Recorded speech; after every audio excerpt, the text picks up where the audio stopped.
problems together by combining historical, climate, food, and economic data so you can make informed decisions as we shift into a new era.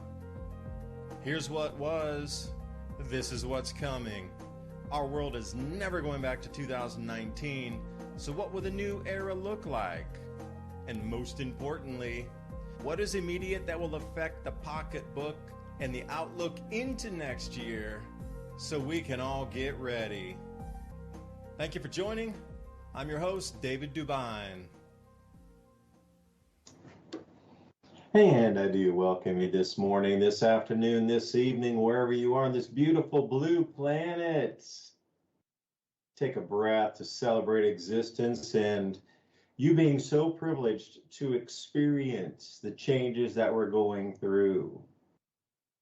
I heard Mike Adams earlier talking about his grandma was 104 years old, or was it 109 years old? I can't remember. It was over 100 and it was extremely old.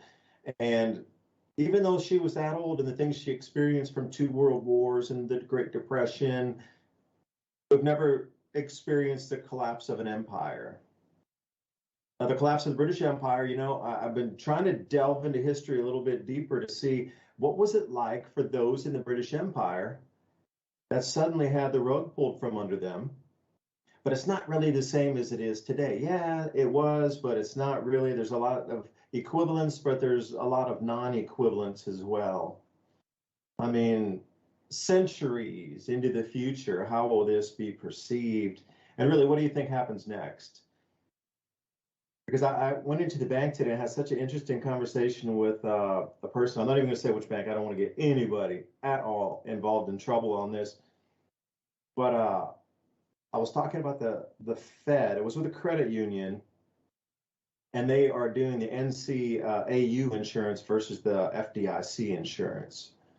And, it's covered up to $250,000 also. So I was asking, if it goes under receivership for the Fed, how many business days do you anticipate before you could come back in and get your money out? And she knew what I was alluding to because she already knew me from before. And she says, point blank, if we have any money, if we don't, and we get our money from the Fed and we order it from the Fed, if they give us the physical cash, we will allow you to have your cash. But if we order it from the Fed and they don't have it, we simply can't give it to you. We'll give you a cashier's check, is what the answer was. And I thought, okay, that's interesting. Where would I cash a cashier's check from a bank that I would do my banking with that I normally would get cash from? Is that like a loop-de-doop there? I get a cashier's check from a bank that's uncashable. So anyway, these are the kind of things that we're moving into. So I'm right here with Ransom Godwin tonight. As always, DJ, what's happening? Ransom, I'm glad you're joining me. There's a lot to think about. What is the next? What do you think's next? I mean, it's really hard to look at the world right now and not see that something is on the horizon as great as COVID. Like, when COVID first arrived and people were like, oh, this is getting serious. Oh, whoa, this is serious. Oh, wow, this is really serious. Oh, well, life changed. I think we're going to be something like that. I remember that day sitting watching the news when President Trump said, we're going to cancel all flights, no flights in from Europe at all. Boom. And you could hear the breath just go out of the planet, right? I think we're nearing something just like that again, but on the monetary side. So I don't know. Welcome, and it's going to be a good one. Storm clouds are gathering, my friend.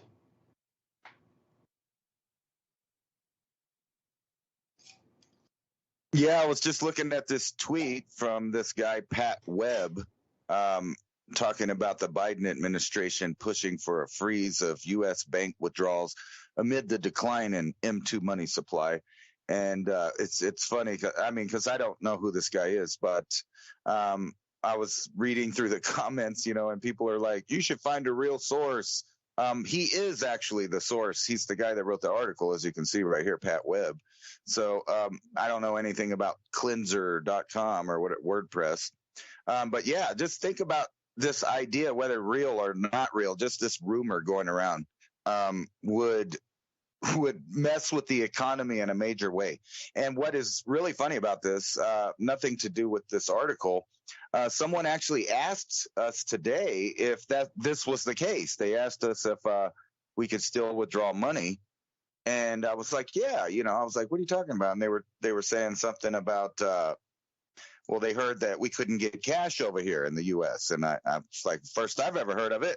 And then I see this. So like, it's kind of, just think about the rumor of that going out. You remember we were talking that a lot of people are expecting the dollar to pop to be the major thing that really sets any kind of major change in motion. But it would just like you said a week ago, it just really half of it or a quarter of it. Think about that. If you couldn't, if they just told you that a quarter of the economy is just out of commission, and they say that by saying, well, you can't get money out of the bank. And you know how much stuff people do with their cash. That is essentially shutting down the economy. And it may sound far-fetched. However, they've been trying for a long time to get rid of cash currency. And as you remember here recently, within the last couple of years, they were even suggesting that we just get rid of money because it might be just too dirty to handle. And, of course, most of us know that money is dirty and it has all of these contaminants on it. However, it is freedom, so people don't mind it that much. And a lot of people don't really, sit around fondling each bill. They just use it when it's time to use it, barely even touching it.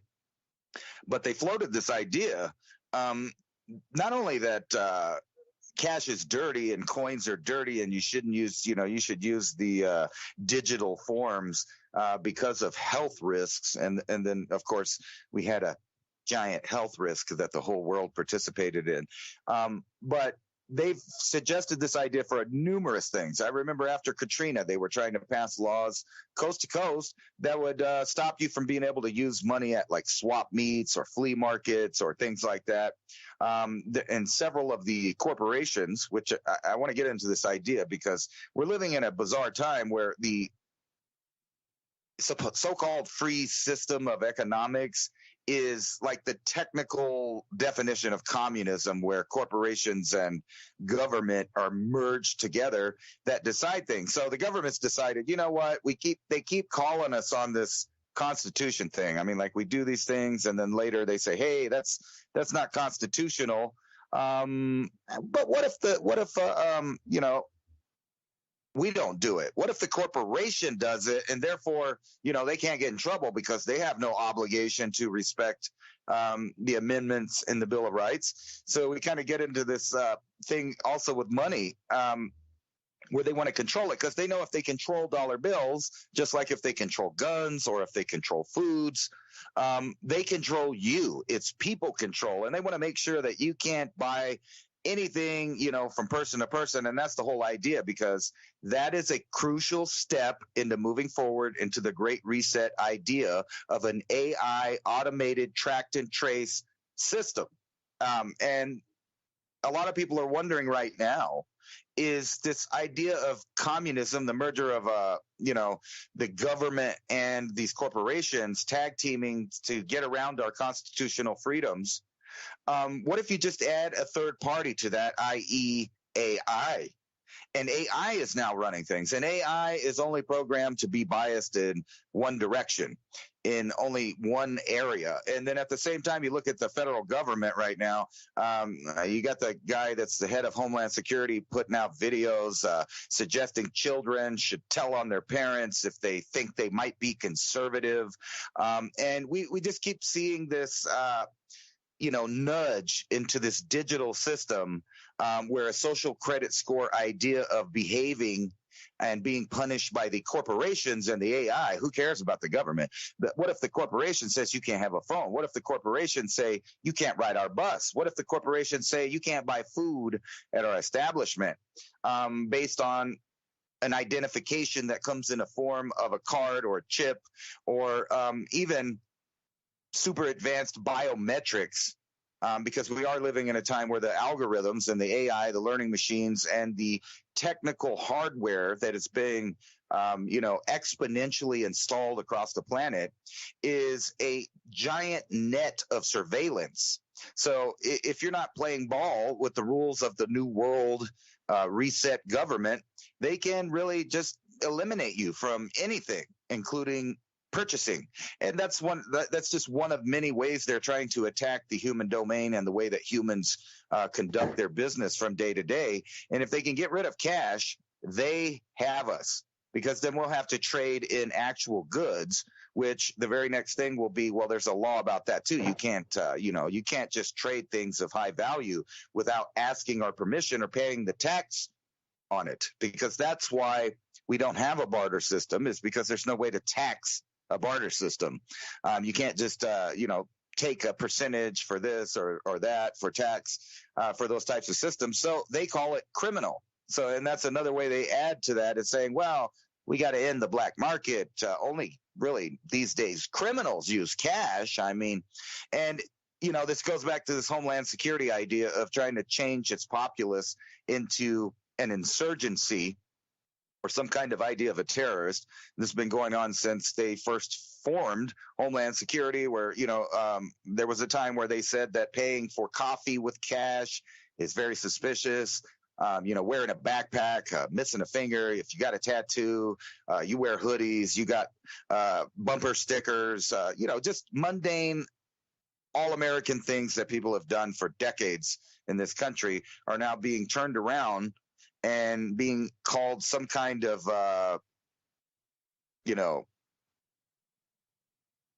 so they don't call it a social credit score, but that's exactly what it is when the corporations are deciding what you are going to be able to do. And those corporations are also putting over control of their operations to this AI. And I'll show you some headlines from top to bottom. And if you've noticed in the past 20 years, and especially after 2020, the elite, the corporations, the world government, they're not even hiding the conspiracies that they're putting forth, which is, like I said, a complete track and trace system of the complete human domain of humans. Every activity tracked, traced, monitored, judged, maybe even prosecuted. And now this control is actually going over to algorithms, and all of the companies are doing that. So if you remember a few years back, if someone said Bilderberg, they would think you were crazy. What's a Bilderberg? I don't know what a Bilderberg is. Matter of fact, in 2012, I went to Chantilly, Virginia, and I went to the Bilderberg, and on the radio station in the area in the Baltimore, all the way from like Baltimore down to Virginia, they were playing on the radio that, there's like 20 kooks out there with signs over there at some motel because they think there's a conspiracy where people from all around the world in finance, government, and the military industrial complex and banking systems all meet up to decide what they're going to do for the next couple of years. And they're nuts. Funny. I went down there. There was thousands of people. I sat there and watched people like the princess of the Netherlands and, like Harry Kissinger and all of these people rolling through in their limousines. Up on the roof were armed guards. This is a complete conspiracy theory. If you talk about it to normal people, they say you're a nut. And now front page Drudge, Bilderberg meeting to discuss AI and the way forward, because they're not even hiding it anymore. And we're going to see more of what we've been watching with the World Economic Forum and Klaus Schwab and his creepy little, aides and different people talking about how AI is going to be in your skin, under your skin, running your health, running your mental state, all of this, because according to them, we are nothing more than a product that can be programmed now at this point. And why you respond to that, because this AI thing is going to completely take over the economic system that we use. So if we don't have cash, there is no freedom. We would have to resort to barter, in which case they would get involved in that. Just look at the Amish for a good idea of what they will be doing to everybody. But anyway, I was going to show some articles about this very thing while you respond to that. How have we hit the singularity? That is the question, really, right? because it's not a question of whether or not they're letting AI take over. The question is whether or not someone's running it or it's running them. Yeah, there's very little delay between thought and manifestation now. Now, in terms of a personal life of you or me having an idea and putting it into motion, and then an action turns in and manifests out into a physical good or thing, compared to when the governments of the world get onto a program and want to implement it, it's almost an instant outcome on the planet. Like never before in human history has this occurred to the level. You know, because you got to go back to I like to look at a little bit of history, especially in the 1600s with the modern minimum and how that changed trade and how populations migrated and how the economy collapsed and reestablished itself, and then how governments reestablished themselves also to continue control of the monetary system and rulership over the people. Because the old monarchy ways in the church and that sort of thing kind of ran its course. You know, you got to realize what we're up against right now with the wokeism and the, you know, the pushback and, you know, the organization of people's pushing back, that occurred at the late end of the 1500s. Well, people were already tired of the church. Now, you might think that they were all encompassing, and they were. They had a vast army, and you had to kowtow to the church and kiss the ring, for a better term. And they were quite villainous and nasty in terms of how they treated humans. So anything that's on that side, the way that they would torture people and do all that kind, I don't want anything to do with that. Like, that is not a God I would believe in doing that to other people. Like, whoever is in charge of that, doing those kind of barbaric acts to other humans, I don't even want a part of that. I don't want to look into that. That's not the way to live, for sure. But you have to realize that there was a massive pushback against that at the time, coming in through like the 1620s. And, you know, you got the Puritans and Plymouth Rock and all these things. And then the witch trials, and there was, you know, 1600s came in, and then, you know, there was sort of a social movement at that time. But then this Maunder minimum hit, and food production got whacked out at the knees. Now, when that happened, people became very angry. And, you know, I've said it a million times before, like if you were in the British military and you were in, your guard duty was on top of a grain shipment moving from the field to the city, you were attacked 100% of the time. Like, that's not widely known in history of how ferocious people were to take the grains that were being stolen from their own fields back against the military might of that point. So then it got into the starvation drove people to do acts and behaviors that were so far unthinkable that governments of the time had to start to respond and behave differently. And then they started to give out more food and not take the lion's share and leave like one grain of wheat and then take everything. Now, the potato famine was quite different. That was political in itself. There wasn't a famine globally, but there was during, say, 1640 to 1670. Like, food production around the world was just knocked out at the knees. So that's what also spurred a huge amount of exploration. Now, if you go back from, say, 1550 to 1650, yeah, there were navies sailing around the planet and try to establish trade routes. But when we came into the 1650s, oh, that went into hyperdrive. And the reason I'm trying to tell you that is the speediest letter delivery of the time was 4 months in 1650 or 1660 at the height of the British Navy and other navies as well, Spanish Navy. Like, if you were going to spend and send a letter from anywhere in the Americas back to Europe, you were looking at 4 months in what we would consider today express delivery. That is a very long time considering what we can do now instantly. Like, the cash flows out of the banks are instant, draining banks in 2 days. Well, think about the implementation and policies of an entire globalized system right now where one person at the top tells all the other minions in the central banks to push their people down in the government levels to execute everything and go live all at the same time across the planet instantly with whatever maneuver it is. Now, currently, it had its limitations, but with AI, oh my, this can go 100 times faster than it could, even with the COVID. But people are going to be people. There's always going to be pushback. I hate being labeled too. I don't want to be labeled a conservative or a leftist or anywhere in between. I want to be labeled a common sense thinker. Because you can really just look at a situation and anybody with common sense will go, whoa, that's either inbounds or out of bounds. Like really, it's really that simple with common sense. Now, if you're a sociopath, your bounds of inbounds and out of bounds might be a little different. But for the average normal person, common sense is kind of a good, balance for the scale. And I hate the way that these labels keep getting thrown around. Although I do have a funny story for you. I was talking to somebody from Taiwan, and she says to me, do you know SJWs? And I said, SJW, are you talking about social justice warrior? And she says, yeah, these SJWs, this is becoming a big thing over in Taiwan. We're just starting to learn about this. So what is it? And I said, oh, you're really familiar with China and communism and Mao Zedong and the Great Leap Forward and the Red Guard and things, right? And she said, oh, yeah, for sure. I said, well, just substitute SJW for communist. Just switch out the word one for one.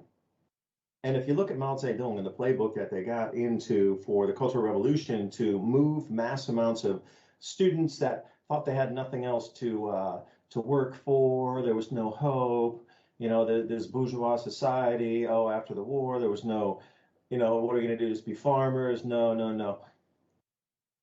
Mao had rallied the underclasses. You got to go back in China. I mean, it was really, really, really poor. Even into the early 1990s, I mean, it was still one of the poorest places in Asia. They had not really, you got to realize, even because go with me, 1960s, Myanmar, Burma, produced more rice and exported more rice than China did. Now, you got to think about that. Myanmar is just, we could probably put like 50, maybe more Myanmars inside of China. And they exported more rice on the global market than China did in the 1960s. Like that's how far back, they barely grew enough food to feed their own population. Like it was behind in the agricultural revolution. But the whole way to move people, it's everybody else's fault. Look at them over there. So I was laughing when she said, SJWs, have you heard of them? What are they? And I was like, sit down here for a second, which I thought was funny because, you do look at the world and the singularity seems to be all encompassing wherever we go. It doesn't matter how it's disguised or repackaged. It seems that movement to the red, and I saw a bunch of climate articles the last few days with some protests and this, that, and the other. Everybody had red hats on, red armbands, red insignia bands, and all their signs had red lettering. I was just looking for the sickle and the hammer in it somewhere, it was that kind of red, that anything with those red movements, like the color movements. But I thought, sheesh, they're pushing it. They're pushing it all over the place. It's the exact same MO going down the same exact road and highway everywhere across the planet now. So once you get that into, and you can kind of frame that in and get that in focus, you start out, what, is there a lack of labor supply now? Are there not enough highly skilled people on the planet anymore? Are we just going to go back to an agrarian society because everybody who had education, nobody followed in their footsteps, and now those people have retired or have mysteriously passed early, and there's nobody to replace them at such numbers that are unfathomable that society's literally stopping. So if you reframe it and refocus it at that point, and we're coming into food shortages from, like I say, mesospheric ice crystal clouds, the grand solar minimum, and all these things layered on top of each other, how would you move a society? Well, the only way is to take it backwards to feudalism and communism for one-to-one, equal, all these things, at least in their opinion and eyes. They don't think there'll be any innovation. And once AI starts to run everything, if you think that humans communicating with each other on a global level of, one overseeing body tells the rest of the governments what to do, and then it takes a few takes us a few seconds, a few minutes for that to process and push it on their citizens. Wait until AI does it in like a blink of an eye.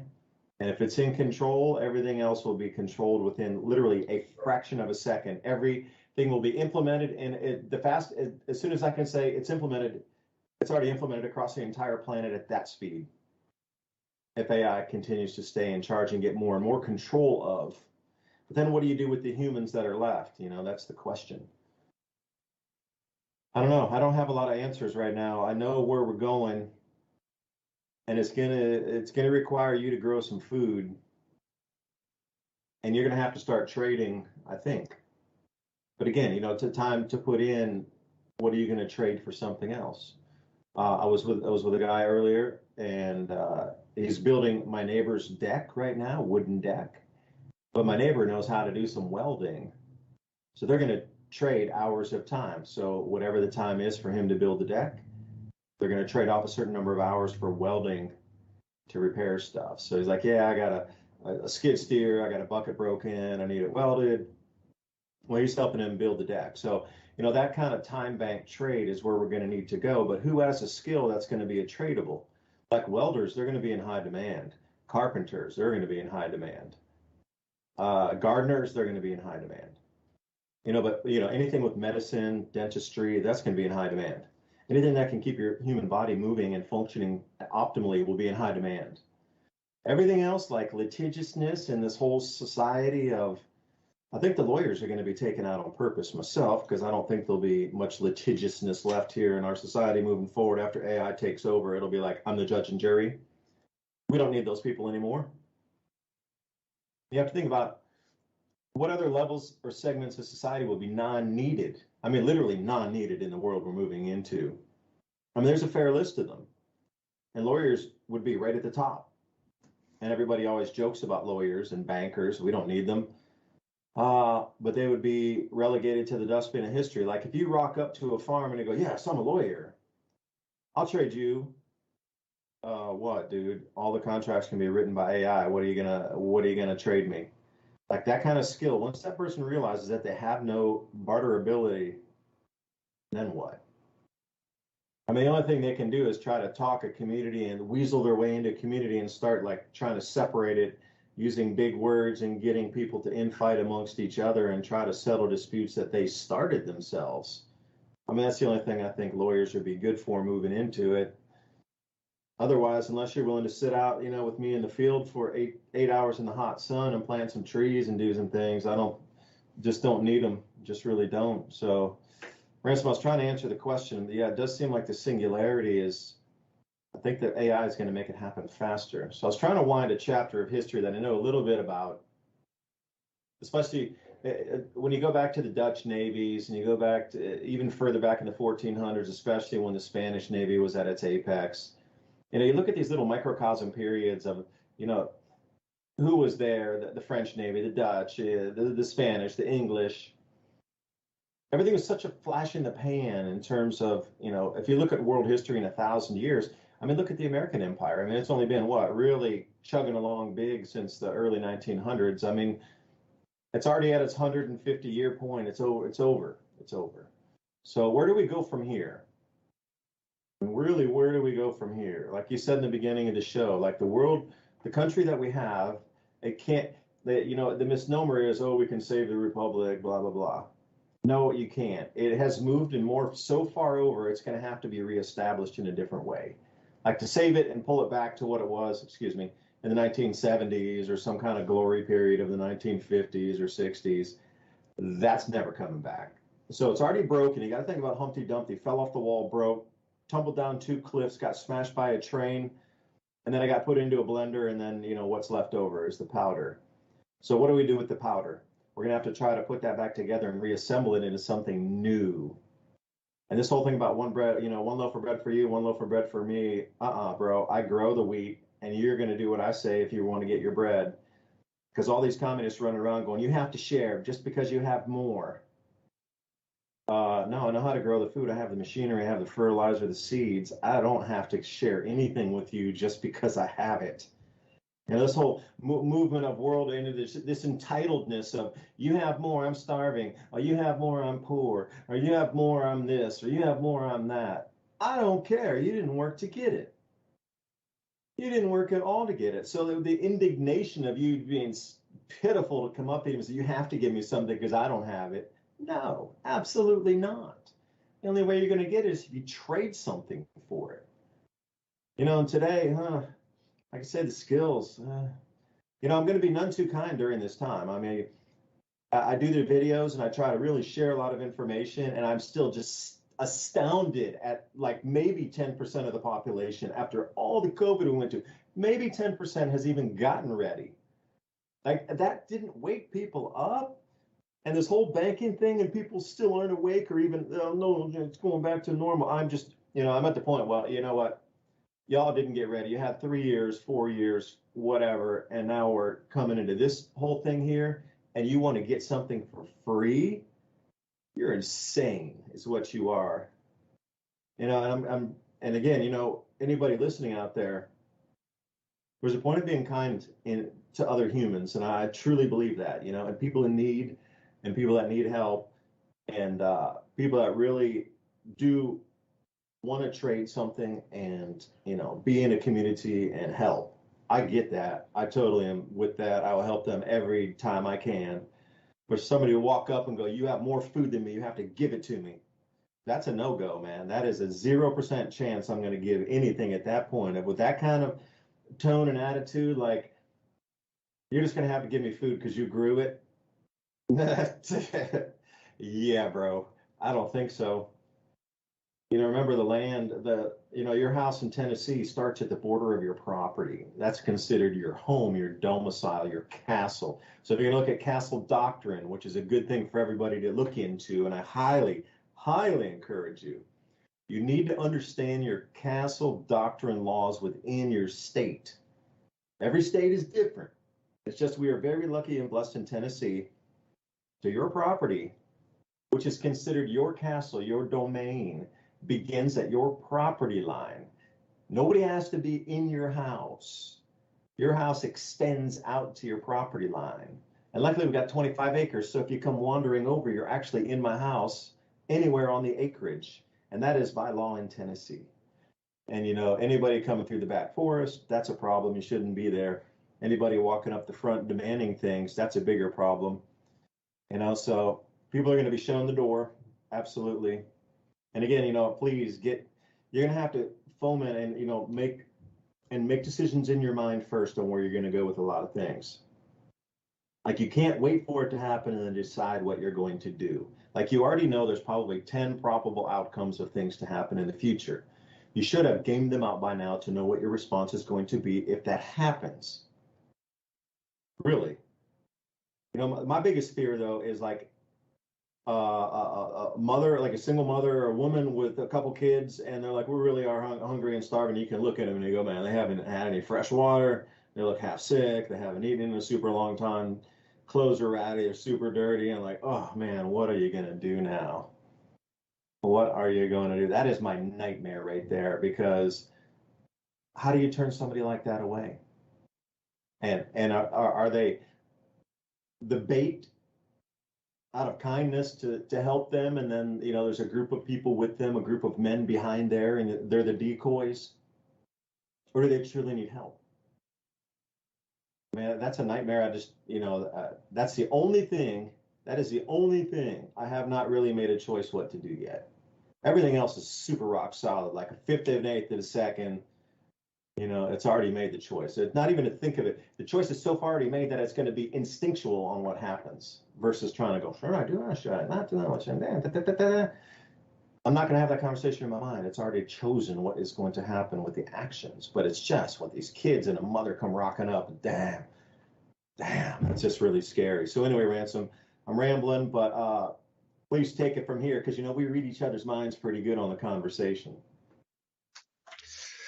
I'll fix that for you. That little image you have about that poor woman with the kids, and they're hungry and they look like they need water.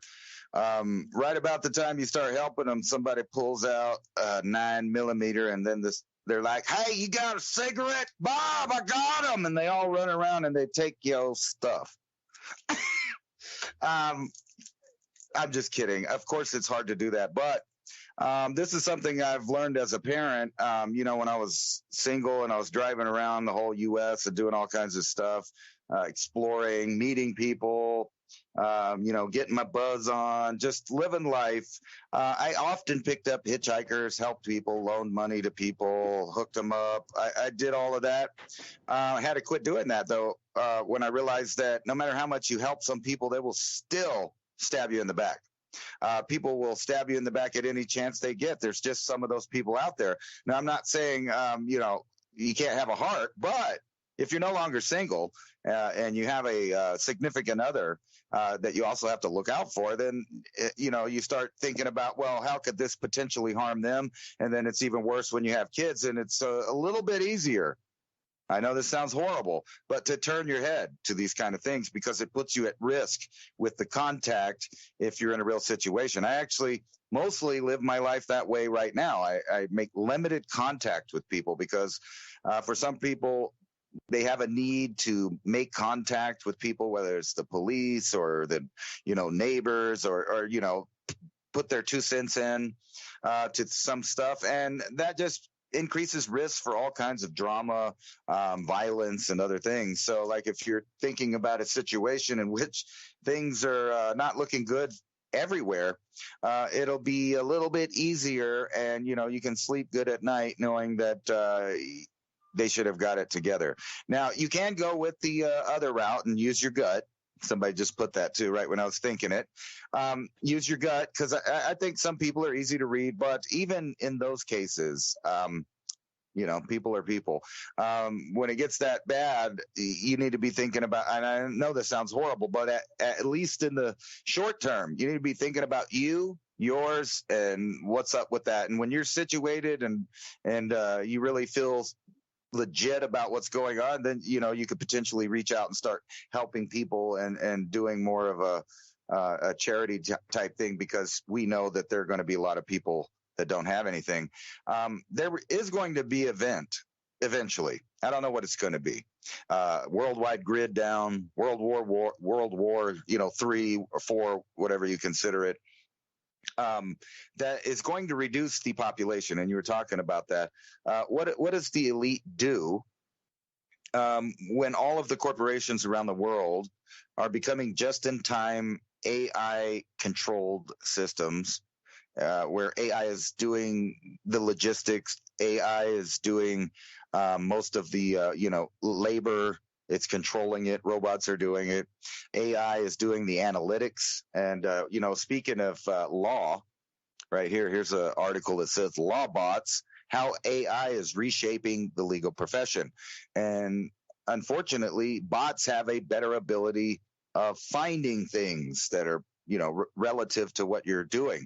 Now, I've spent the last 3 days making a 20-minute video using AI generated images, and it was so biased that I really had to reach deep for a bigger vocabulary.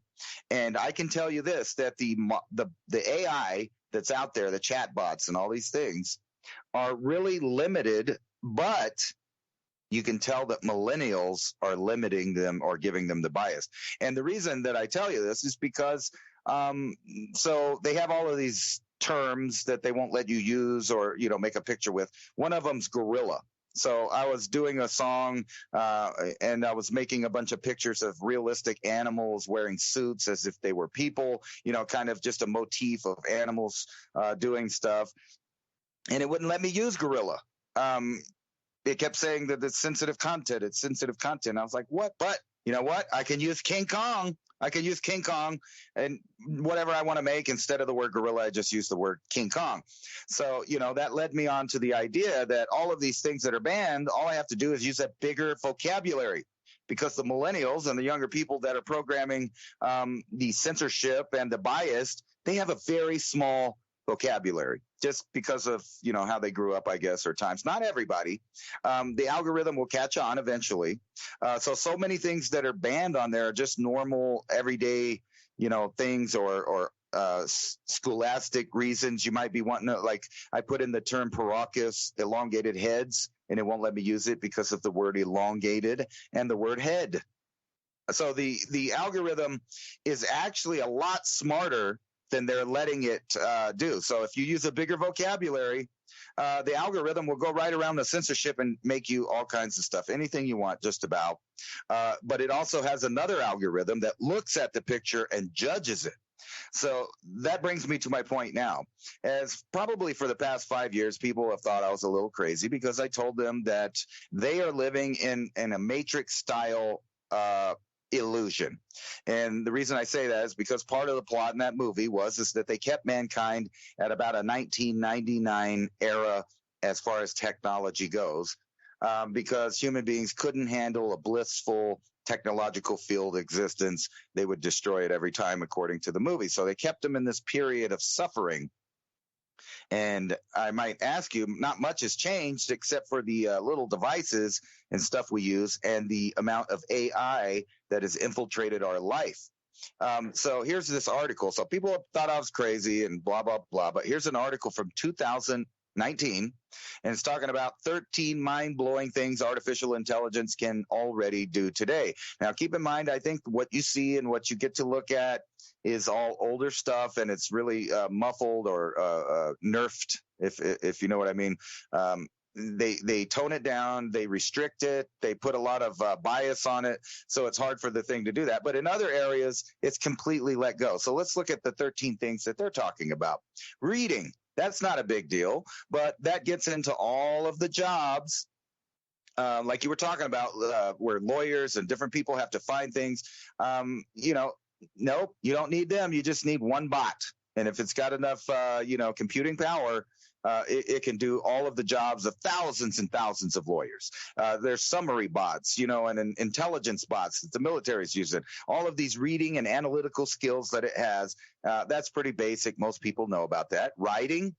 And they put these very, vague and short, but you can expand on these. So writing, would you believe that along with professional journalists, news, and you can believe me now because this is from Forbes magazine saying the exact same thing that I've been saying.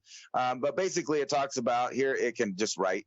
It can write articles, they write speeches, they write new movie plots, they can even write novels, all stuff that most human beings cannot even see the algorithm in it. They just can't do it. They can see. They're machines that have visions and they can see the world, analyze it, use visual data, make decisions about it. So there is a element of choice if they let them progress. Now you get down here, they can hear and understand. They understand speech. They understand gunshots. They understand all kinds of stuff, right? We're the one that's restricting the AI at this point. They can speak. Artificial intelligence can also speak. They can come up with their own things. People are getting so used to it and incrementalized with stuff like Alexa, Google Maps, Siri, etc., that they don't realize that the Singularity can surpass them because what they're giving them is silly devices out of this technology. Artificial intelligence can smell. It knows. So this is, all the dogs and, different things and stuff like that. They now have sensors that can smell. It can detect cancer. It can detect chemicals. It knows if you're sick. All of these things. Touch. It can touch. It has sensors, cameras, etc. Those are all basic things that we think, well, that's not a big deal. And they can move around. But did you know they can understand emotions? Because they have AIs that are very expanded at this. And matter of fact, the surveillance state and Homeland Security has invested a lot in machines that understand emotions so that they can pick out the outliers in the video using facial recognition and some of the softwares that detect different chemicals, pheromones, temperature changes, etc. Even muscle density are things that I've read about some of these things being able to do. It can play games. It can outbeat almost everyone. It can debate people. So it can sit online as real people and argue. It can argue with other computers. It can argue with everything. So keep in mind that they're putting this arguing, rapidly expanding, analytical, emotional, detecting thing in charge.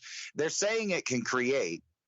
And I actually think this is a little bit off. It can't create. What it can do is create a mix of everything it's been inputted with. So it's a great reflection of the sights, sounds, and thoughts of human beings that was inputted into it.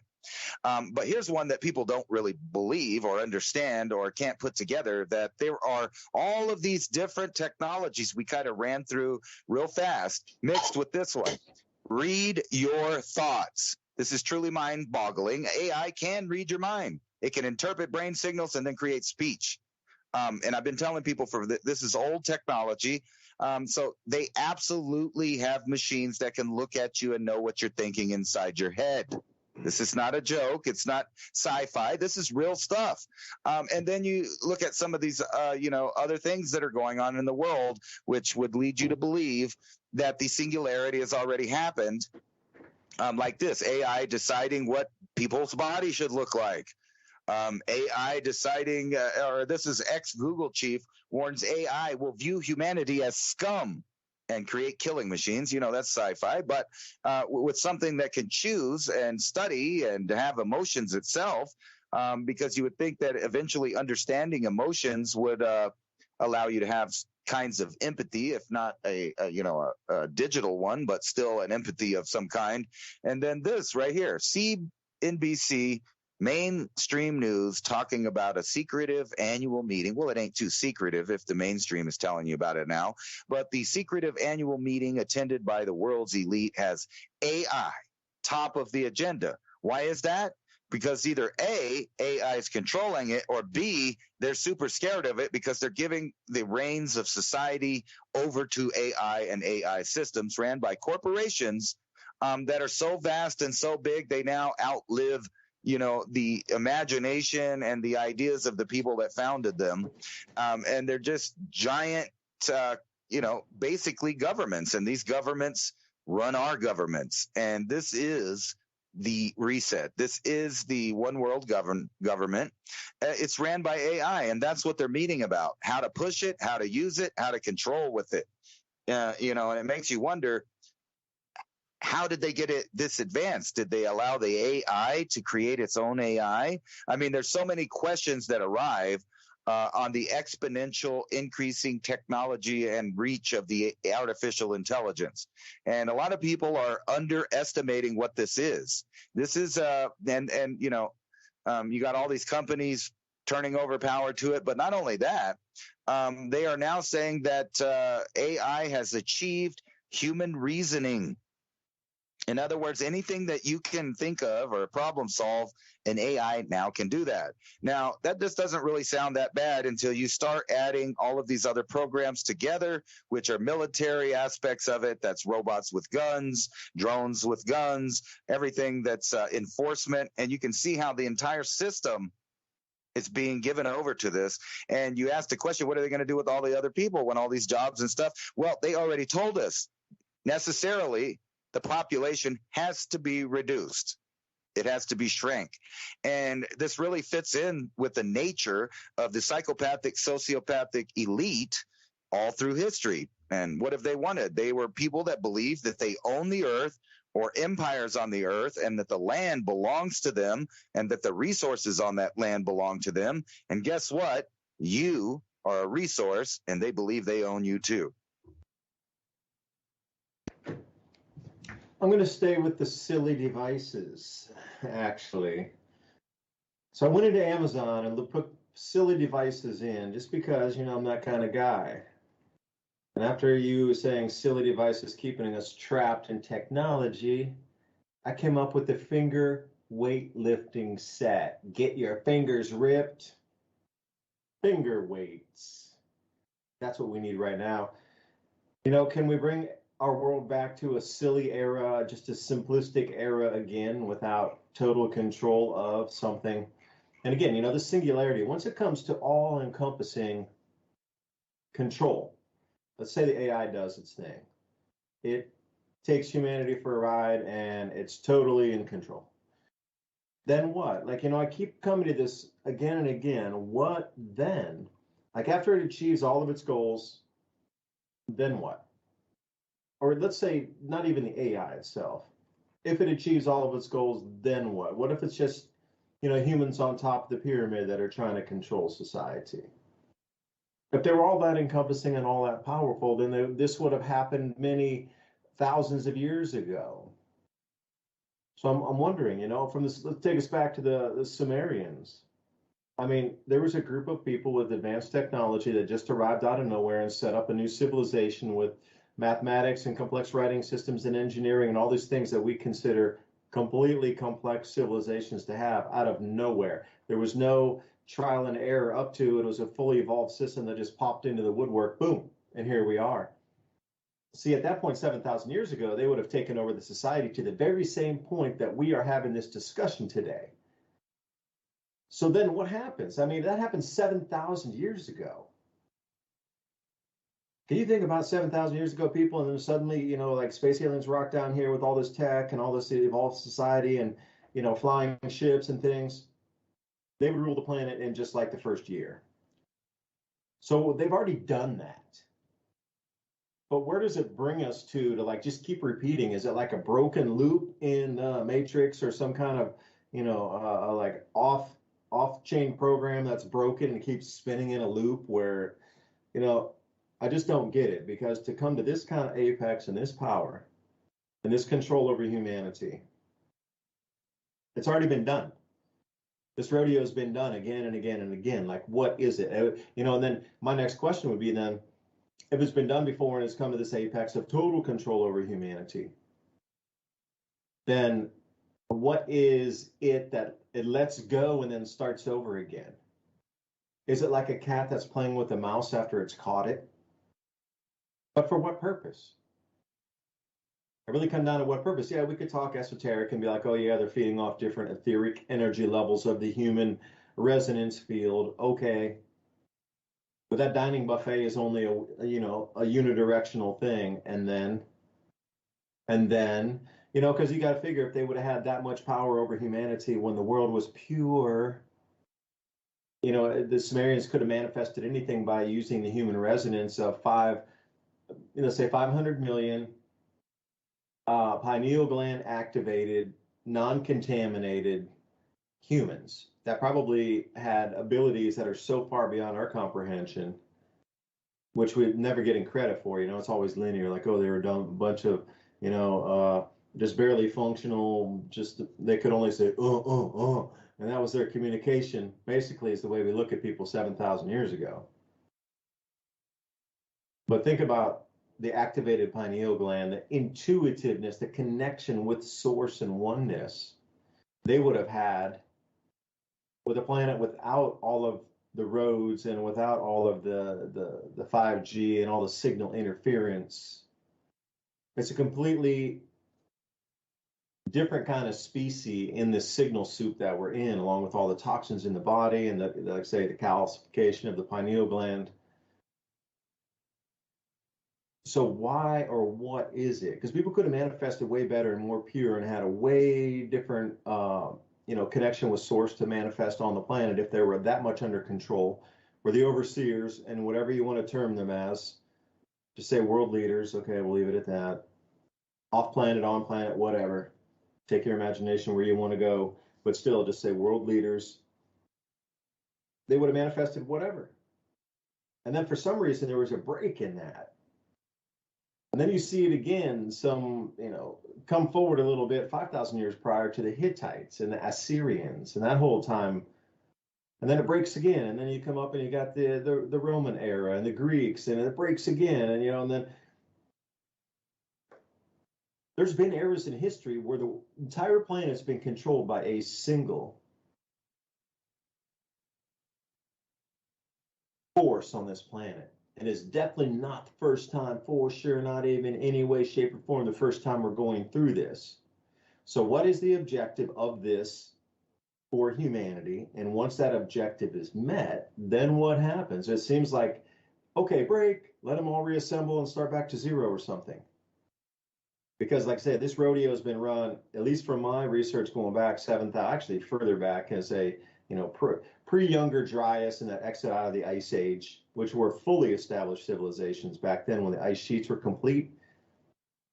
So the ecosystems would have stabilized for sure for 5 times longer than we have in this interglacial right now.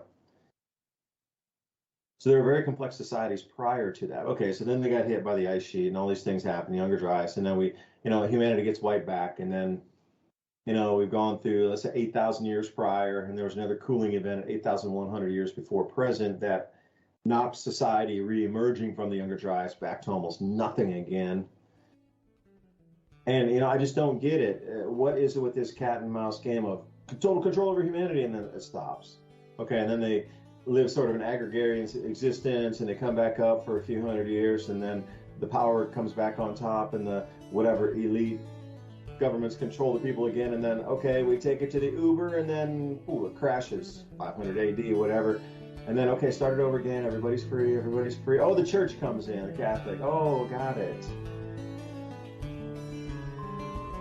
I hope somebody has an answer for me after the break. If DuByne, Ransom Godwin here, many Ice Age conversations. We'll be right back. Time exploring ideas with us today and tonight. And we'll be right back after this message.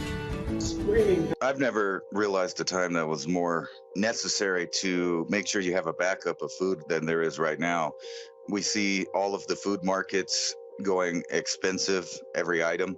And some of these items that they offer in these kits are approximately $1.50 to $2 a meal or serving, which is quite a bit cheaper than anything that you're buying now.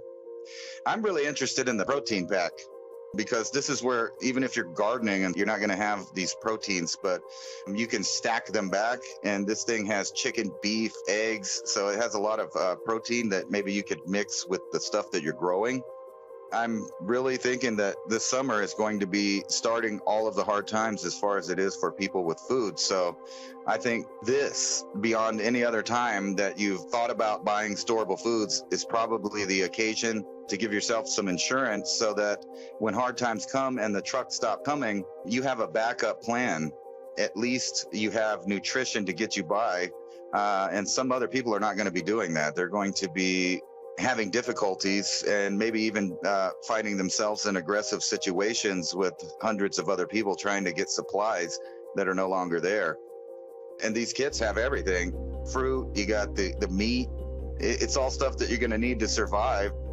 The insurance that people need right now, I just don't think there's ever been a comparable time other than maybe when, we had soup kitchens in the 20s and right again in the 40s when things were becoming thin again. And we're in that time now. And when you start looking at world events, you can see that the food supply is going to be tied up with multiple different events around the globe. And you don't have to worry about those things if you have this taken care of. You can get 6 weeks, you can get months, depending on the size of your family. This is definitely insurance for survival, because other people are going to be fighting over the scraps that are left at the store, and you don't have to do that. Yeah, you mentioned something there, the seeds as well, to be able to grow some of your own food in addition to having stored foods. But when it goes down, it is going to go down, and things that you think about it right this second. Everybody's talking about buying gold and silver as a way to hedge against inflation or be able to have something to be able to pay your property taxes in the future. With the devaluation of the currency, well, it will be the exact same thing. Now, do you have enough money to buy an ounce of silver? Perhaps you do. It's the same thing with food preps. The 1 week kit compared to something like a full 6 weeks kit or a 12-week kit. Even if you get just one small minimal thing to add to your stack. I talk to people who prep all the time. It's always about tools, storable foods, water filtration, and a way for you able to store water and filter it at the same time. Because if you can get that closed loop enough, there's always going to be somebody that will help you garden with those seeds. Heirloom seeds is where you want to go. Heirloom open pollinator seeds. Because at the end of the day, when you collect those seeds at the end of your season for growing, you want to be able to store those and then have them so you can replant next year. I think that supply chains are going to start constricting even further. I mean, look at the way that the world laid out. These really incredibly complex supply chains are now starting to fracture in the middle of everywhere. Political strife. We didn't even talk about the ozone depletion event that's going to wipe out food production further in the Southern Hemisphere. a tipping point. Humanity's here. We're seeing it everywhere. So how do you protect your friends and family? Because you got to think everybody has survived. We would not be here having this conversation if people had not survived the last 8,000 or 10,000 years of events that were far greater than what we're going to experience. It just takes a little prepping, a little bit readiness, and I do believe that we'll be able to get through this. You know, when we're talking about these seeds and the storable foods to go with it, you're going to have to probably invest in both of these ideas. When you go through the list of the seeds that they give you, these heirloom seeds, they're the best type of food that you could possibly get or grow yourself. But you have this backup of the food storage that lasts 25 years. And that's heavensharvest.com. Use the code ADAPT at checkout. That's ADAPT. Take 15% off your order. Whatever comes your way, weather, war, whatever it is, you're prepared, you have security. At least you know that your belly's going to be full so that you can continue on the work that needs to be done to stabilize everyone's life around you. Ice Age Conversations. I'm David DuByne right here with Ransom Godwin tonight. Trying to figure out where the world goes next. What kind of world are we really going to enter anyway? It's more the question. I always see a lot of things happening, but where does that take us at the end of that route? It's almost like getting on a ride at an amusement park. Maybe it could be a roller coaster. You know, you're going to go up the big hill, you're going to go down the big hill, you're going to go fast, you're going to spin in circles, and then you're going to end up. So what is that? Where does that ride take us to? And what will it look like when we get to the end? Will we be buried in mud with a global liquefaction event, otherwise known as a mud flood? And everything we're seeing right now is just really a distraction from the natural phenomena that are happening. Because I saw this strange plasma afterglow, and I'm still trying to find the location. The video said in the United States. I think it was somewhere around Texas, the way the accent of them talking in the film about it. But it had this strange, eerie green, kind of upside down U shape. After it struck, it was a plasma glow that hung. It had to have been there for 30, 45 seconds after the lightning, just this insane strobe lightning with, you know, tendrils coming out. And as this ground of sky lightning went up, this plasma arc is the best time I could describe it. It was an iridescent kind of, you know, you think about glow sticks after you crack them open and they have that kind of glow. It's like an upside down U, and it just stayed there, just right there. And I was thinking, you know what? That was a plasma petroglyph. No doubt in my mind that the skies were high enough and amplified enough electrically for that plasma to stay in that intensified glowing mode, because whatever condition was in that cloud strata, band, column, whatever you like to call it, was electrified enough from the outbound current flow from that ground to sky lightning that that whole tube of column of whatever it was on the outbound magnetic field line was highly charged enough that that plasma stayed. Lightning, usually it strikes and that light disappears. This thing was, it's a bizarre video. It's a bizarre one, just came out this morning. Is it that we've come to this point now where nature's going to take over? And this is all just one giant psyop, like really considerably gigantic psyop that everything we're seeing is never going to manifest, never. It's just in there to keep your mind not looking at the skies, to keep your mind not looking at the heavens, to keep your mind not looking at the natural phenomenon amplification of 5x, 7x increase in rainfall, the crop losses from the ozone depletion, from the onset of the record cold, by the way, anybody paying attention, the entire northeast states in the United States, parts of Canada, record cold today. Well, if you got ice crystals in the mesosphere and a bunch of sulfur dioxide from Chevelluge overlaying on each other, you're going to get some real cold spots on the planet. So perhaps what we're seeing is everything is nothing more than a distraction with no end. There's no end to it. It's just a distraction. Like perhaps we're at a magician's show. The distraction while they pull off some sort of trick is all we're seeing. And after the trick's performed, then the distraction's no longer needed. You know, because I'm trying to put some relevance. I'm trying to think about it in a sane way here, like really just trying to dissect it as if you were looking into a petri dish as a scientist, or, down in the microscope, and I'm going, these amoebas are behaving strangely. What's going on with the amoebas? Why are the amoebas trying to distract the cyanobacteria in there? What's going on? I'm kind of looking at it like that. So Ransom, welcome back, and Revolution Radio. Thank you for letting us talk tonight about these issues here. freedomslips.com, Revolution Radio. Please consider a donation right there, tab at the top, donate if you consider free speech. This will be one of the last platforms on the net that will be continuing to broadcast as we move forward. But that's a real question. Like, do you think it's all completely just a distraction? So everything is built up, and all these useless compatriots that have helped build this distraction up, to what end? When it gets there, everybody will just kind of, pull the curtains back, and there was nothing but a brick wall. It's all fake. We just distracted you for 4 years. Oh, wait. Global liquefaction event, inbound, mud flood, my friend. Hey, welcome back, Ransom. Thanks for joining me for the second hour.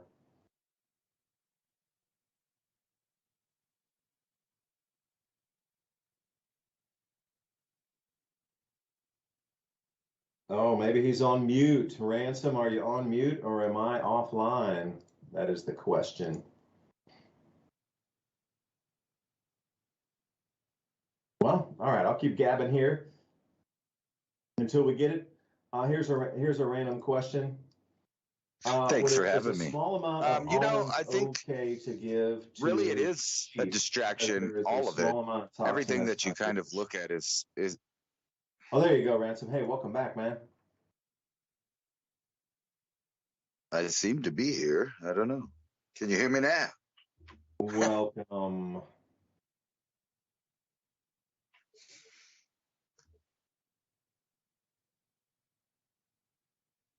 Oh, you faded out again. That's crazy. What's going on with the signal? What is happening? You signal blockers out there, stop it. It's my bad. I still had the headphones on from the real radio broadcast, so I was delayed. Sorry about that. I forgot to switch headphones.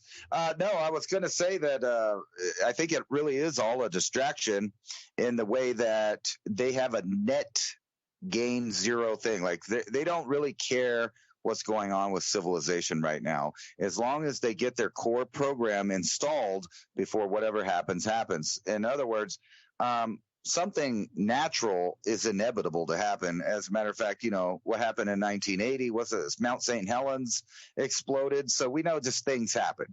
Tunga.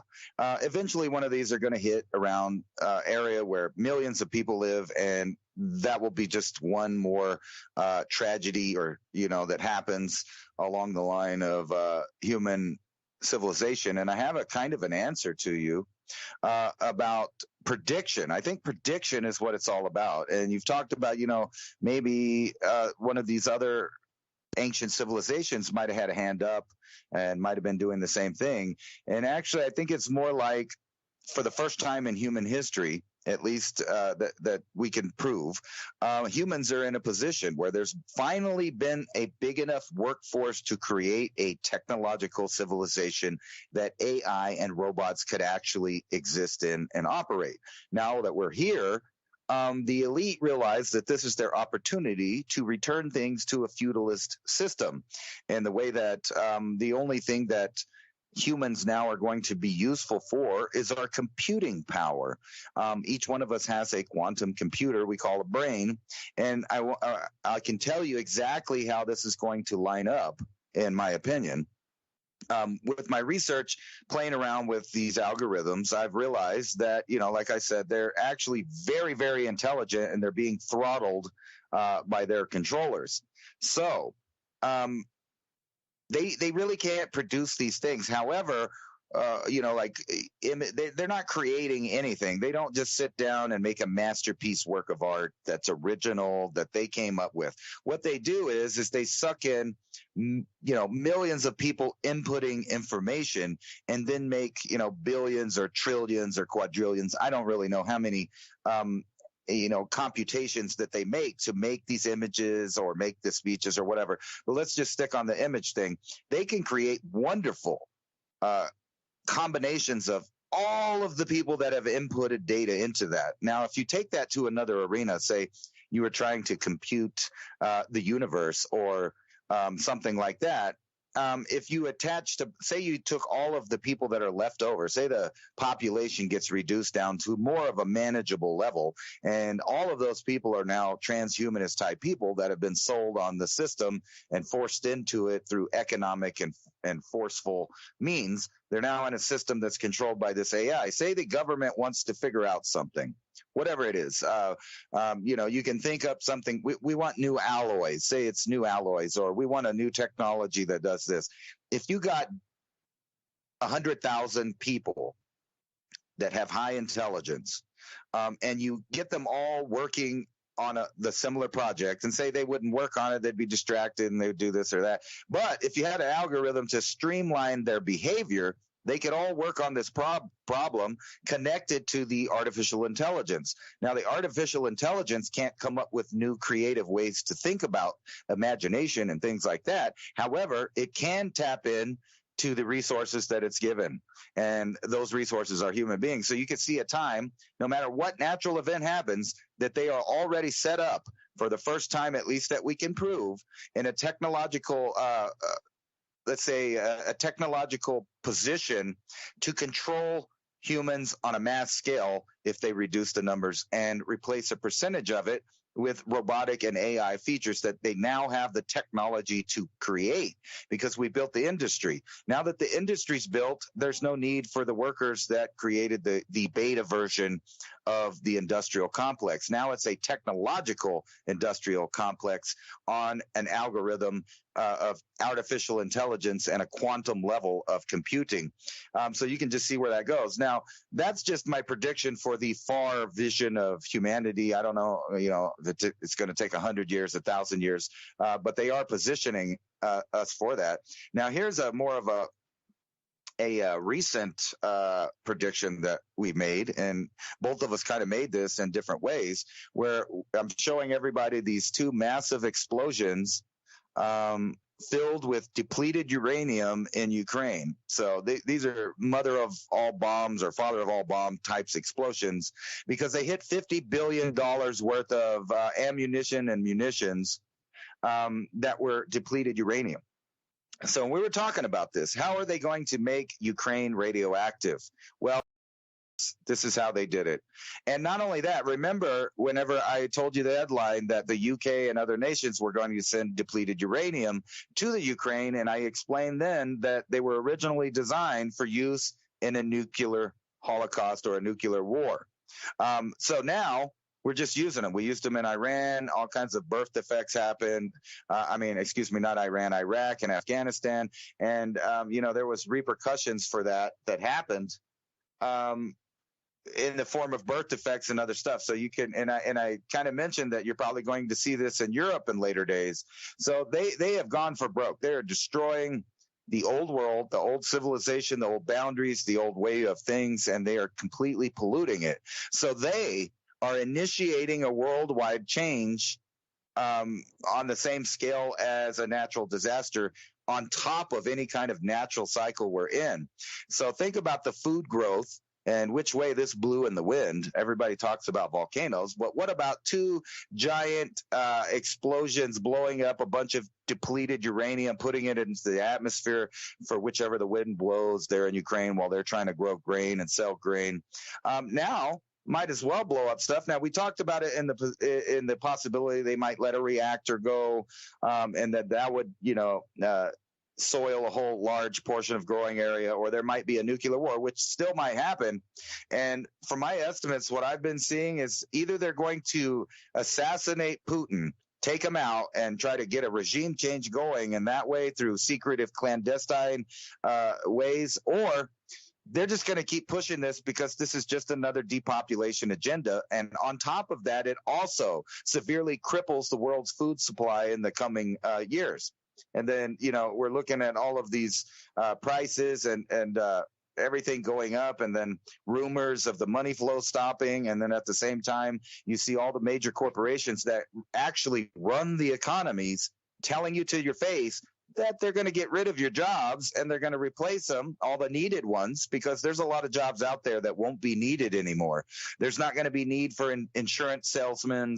There's not going to be need for, like all of those kind of jobs in a future where the algorithm and the government and the nanny state control every decision you make. What's your need for insurance? Unless it's a forced product, they take out of your universal basic income. Hey, don't do that. How am I supposed to get my cricket soup for the day? That's very mean of you. I mean, I was bequeathed a caterpillar hamburger, quote unquote hamburger. But for you to remove my cricket soup, that is unacceptable. Totally. How dare you take away my universal basic income? Just because I wouldn't support Canada. The trutherist says no. I don't know what's happening with the planet, but the signs truly are everywhere, but it seems that we're missing them. What are we missing with this? Like, there's definitely something that's being overlooked with the way that things are moving over to the cashless. It's not about really the control of you. Okay, it is to a point, but then I'll bring it back up again. Okay, let's say it goes cashless, they control everybody, and the minute you say something wrong, then you lose. Okay, but what is the point of that? Because they could get the compliance any way, shape, or form they want. I mean, look at China. It doesn't really matter. If it continues on the road it is with all the unemployment and AI, everything's going to turn into China. Okay, the world's China, and then what? Everything's tracked, traced, monitored. Okay, and I'm going to come back to it again. Then what? Because I know we have been here before. Lost chapters of history abound. I don't know how many chapters of history are never, ever told to us. Think about, I got you. Jimmy was saying, hey, did you hear the Art Bell interview? AI had copied Art Bell's voice and is putting out new interviews and podcasts from Art Bell himself. Talking about AI. Interesting. But how many chapters, truly, we go back into history, how many chapters of history are totally forgotten? Like the Chaldeans is a good one. We're talking about the Black Sea.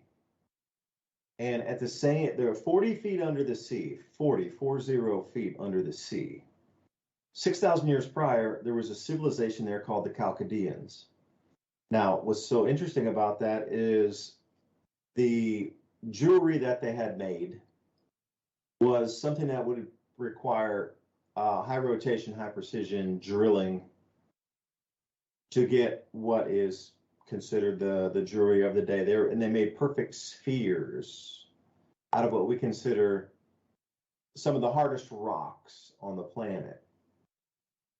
It's not diorite, but if you go back into Mohs scale, anything above a 7, they were, somehow churning into perfect spheres, anything equal that we could have done today with epoxy resins and different kinds of molds, etc. The precision was down just 1/10,000th of an inch in precision, but then the drilling in that. But if you go over to Israel, at the same depth of 40 foot in the water, we keep coming across these civilizations that are at 40 feet about 6,000 years ago. So what is it, and how is that sea levels had risen 40 feet in the last 6,000 years? I mean, we're absolutely not being told what is going on. Because I would encourage everybody to look at the Black Sea area. That is such an integral part of human civilization history. Like, for those of you who follow the Adapt 2030 channel, you knew that one of the places that I thought would be a safe zone climate-wise, not political, climate, would have been the Republic of Georgia, situated between the Black Sea and the Caspian Sea, continuous winemaking for 8,000 years. And we talked about Mount Ararat and the landing of the Ark in a couple episodes prior. But if you think along the entire shoreline, 40 feet in depth in water is the previous shoreline. Full cities, underwater, castles, what you consider fortifications, coastline areas that had been built up with walls are now 40 feet underwater. Not really that deep for scuba diving either. This is why they try to put a lot of it off limits, so you're not even allowed to dive anywhere because you might find something unexpected, not through the gatekeepers. But that 40-foot level seems to be another major area. So, the way I was looking at it was, okay, we come out of the Younger Dryas. Sea levels had been rising because we were coming out of the Ice Age, obviously. But where was this stoppage of sea level rise that allowed vast civilizations to rise at 6,000 years prior? And then, obviously, they had trade, they had everything. The coastlines were stable enough for them to have 1,000-year cultures. And then suddenly, the sea levels rose again. And it's just quirky how it jumped from the Sumerians to the Chaldeans, and the sea level rose 40 feet at that time. Like, what? Like, some of these things just don't make sense in our historical timelines. Really, it doesn't. So I would encourage you to look across the planet to see. Because, we were talking about the Mississippian cultures, or at least Ransom was much more versed in that than I. But you can't tell me multiple cultures at 40-foot level, below sea level, have all had that exact same amount of time from the Black Sea down into the Mediterranean to evolve and then suddenly get taken over. I mean, these were vast areas, big cities. You don't put that together in like a week. It takes civilization hundreds and hundreds and hundreds of years of stability before you can put out something that's almost a square mile that then gets, drowned out by 40 feet of water. Then they moved back. Once the sea level started to rise, they figured it out. And they're like, all right, it's going to rise more. We're going to pull back. So I encourage you to go over to, Romania and Bulgaria and take a look at some of what's within, say, 5 miles of today's present shoreline. Massive, massive cities, all in ruins. But they'll let you go into like the 1 acre that they've set aside as a park to take a look around. And if you take a look, and Graham Hancock's newest show there on Netflix really goes into through history as they've been marking out these entrances of temples. And it seems to come to these resets every single time. Like you say, Ransom, it's natural. Like there's really nothing the elite can do except distract and try to take as much wealth and hide it in what is obviously known areas that will be safe during this transition, and distract until the natural phenomenon occur. And I think that's it. So that it comes to this control point. Like we were to look at this same period of time 3,000 or 5,000 years from now, let's say the year 2500, or I should say, you need to add 5,000 years, so 7,500 AD. What would they look at now? Like, okay, well, it came to this huge civilization period, completely ruled by one global culture, and then it collapsed. Well, why does it collapse? And what is it at that very last point before it collapses on a cycle that this same AI pops back, or the same type of, milking of the human, like you say, computing power, resonance field, whatever it is, it always seems to come back to this and then it collapses. Well, obviously this collapse is a natural thing. Can't do anything about it. It's just where our sun, our type of star, where it sits in the, spiral arm of the galaxy, it's just one of those stars, If they're out in the rest of the galaxy talking about, oh, sheesh, that whole solar system where Earth is, sheesh, yeah, man, it's just one of those stars. Good for a little bit, but you want to get out of there during the winter. It's great during the summer holidays for those, 12,000 years of summer holiday and extracting all the gold, diamonds, and emeralds. Real cool, man. Awesome place. The Earth is amazing during the summer. but you don't want to be there in the off-tour sun during the winter and glacial ice age. You know, you got to think on a global civilization or off-planet civilization too. Like, did they choose the short straw, or did they lose it paper, scissors, stone, and they get stuck here overseeing the planet during the ice age? Like, oh no, we got stuck on Earth during the glaciation period. Yeah, bro, and you live to be 10,000 years old. You got to stay there the whole 10,000 years during the glaciation. Don't choose the short straw next time. Because I'm looking at it, I'm starting to look at it in a whimsical way of many different things here, because I really am at the point where I understand this whole natural collapse is coming in. But at the same time, this whole illusion that we're being fed of how much control is going to come in, how much control, and all the worry, and how much control it's going to be, and how much control. But they only have until October of 2024 for the magnetic field anomaly, and then somewhere in the spring of 2025 for our planet to be in front of the sun and all the magnetic gas giants behind us as well. So everything behind us in the entire solar system, planet's going to get riddled with a huge amount of space debris. So, I mean, this 2024 and 25, and I was no joke in the beginning of the show when I was saying, you are so lucky to be born right now to witness the things we are about to see in the heavens. You know, our bodies will pass during this time, a lot of us.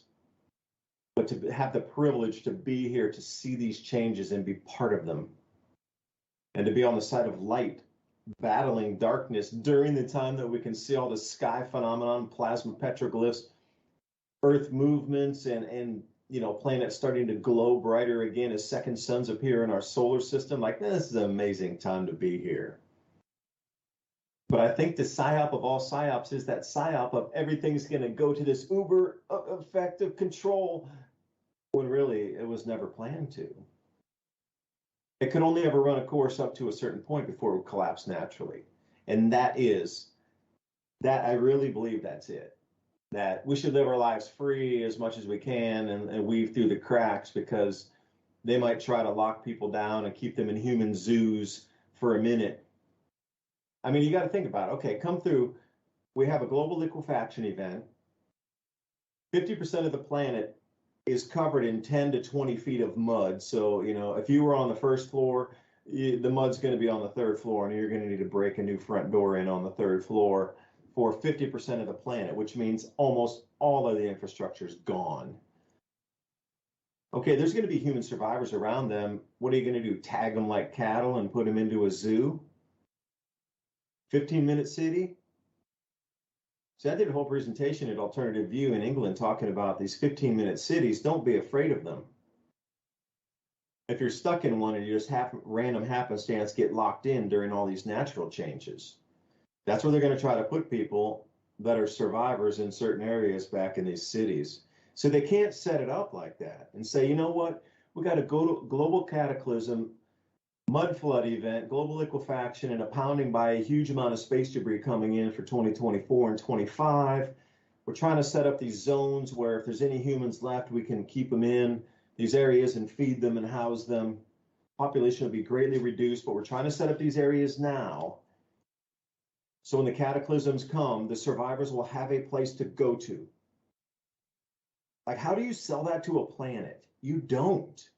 You put it under the guise of, oh, there's 15-minute cities, they're going to be trackable. Oh, they're going to have to do this. Oh, the AI is going to look at you there. Your facial recognition, and that plays into the whole thing about, oh, they're going to perpetually track and trace everybody. Well, they can only go so far from here. Like, literally, we're fifth of an eighth of a step from being completely controlled across the planet. They really can't go any further than that. After that's accomplished, there's really nothing left to accomplish after that for these globalists. Nothing. They're at their own end game at that point. There's nothing left for them to do except sit there and, like, you know, watch a bunch of people move around and nobody talks ill of anything, and they're completely, you know, complacent and docile. And okay, we got a society of sheep that we can track in real time. Okay, everybody becomes a sheep. You're going to learn quick, like what you can say or can't say. You're going to get your food, maybe not. Okay, and then, okay, and we're at that world. And then nothing. That you're at that world, and then what? And then it's run its course to the very end. And there's nothing past that. You want to talk about a singularity. Once you hit that point, that is truly it. There's nothing left to do from that point.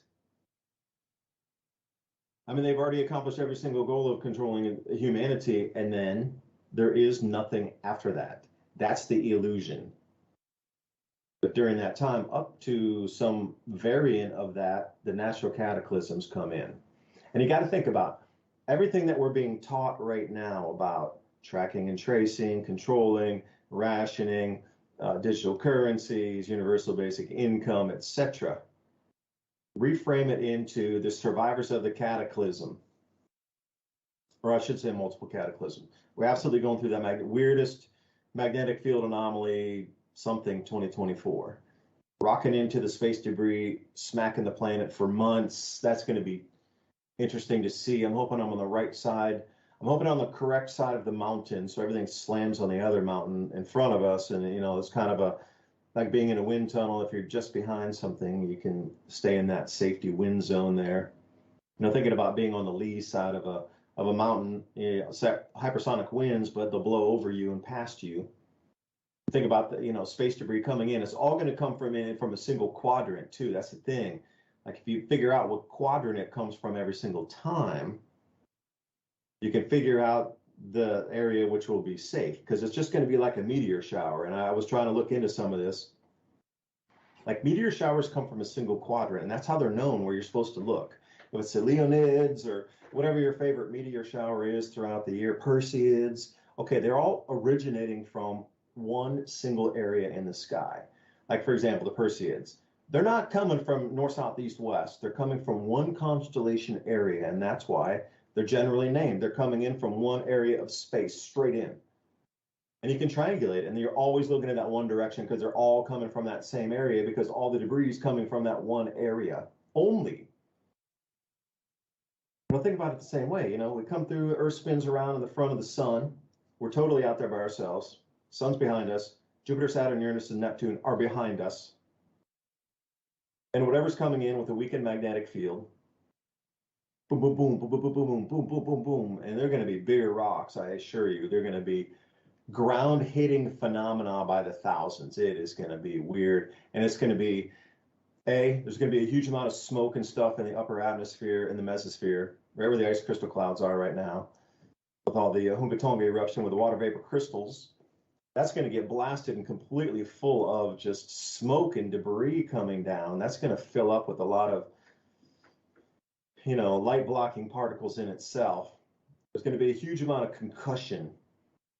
Like a lot of it won't reach ground, but it's going to be a huge amount of sounds that are going to freak everybody out. But then there's going to be a huge amount of ground hitters as well. There's going to be a bunch of ground impactors. You know, you're just hoping that you're on the lee side of a mountain that protects you, tucked up, way tucked up against a mountain somewhere, where everything originating from a certain quadrant will smack that mountain in front of you, and everything that doesn't hit that mountain will go over you and hit behind you somewhere. Now put that into the context. That's truly what's happening in what is inbound. And, you know, they don't want you to know that. That's for sure a don't talk about it kind of issue. So then take today's weird world that we're looking at, where they want to track and trace everything's controlled, to divvy out resources to a populace. Now, if you're a survivor of all this cataclysm coming in, and you rock up to a place and you finally find a city that's still functional in 2025 or 2026, you're going to want to get in there maybe to get some food. Will it be a citadel, as referred with the Bitcoin citadels? It's going to be something similar. You know, the society is going to break into two parts. And, you know, if you saw that time traveler, the Bitcoin time traveler, he talks about these things called Bitcoin citadels.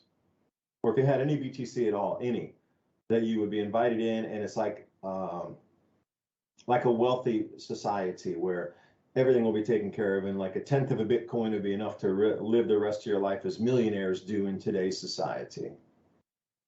But then on the other side of it, think like Buck Rogers or something. On the outside of the walls, you're going to have these track and trace 15-minute cities.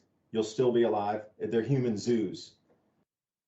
This is the future that we can only go to. That doesn't go any further than this. And maybe that explains why we come to this point every time in history where we ramp it up, humanity's controlled, natural cataclysm knocks it back, and there's survivor pockets. But it seems that these survivor pockets are the things that bring humanity back again with the same knowledge again. So, you got to look at it in a teeter-totter fashion here. Like, how do you sell that to a planet? You can't. It's the same thing I was saying from originally when I started doing my research on the grand solar minimum about 2013. I realized that, some people who should get the message will get it, because if you were to tell the entire populace on like page 1 every single day, hey, by the way, we're not going to have enough food around 2020, 2022, somewhere, we're not going to have enough food for the planet. It's going to get really expensive and you're going to get on rations. By the way, this won't happen. Now, there would cause a panic before the event ever happened. So I realized that they were just going to let the planet run into the ground. They were going to let society crash hard into a wall at 100 miles an hour with no seatbelt. It's natural. There's really nothing you can do. So, be the devil's advocate here. Be the rulers of the planet for a second. First, you wouldn't tell anybody.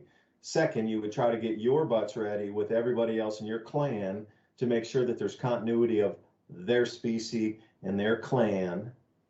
Forget continuity of government. We're way past that. It's continuity of your family, continuity of your clique and way of life to oversee the planet if you make it through, because you're going to have all of the knowledge.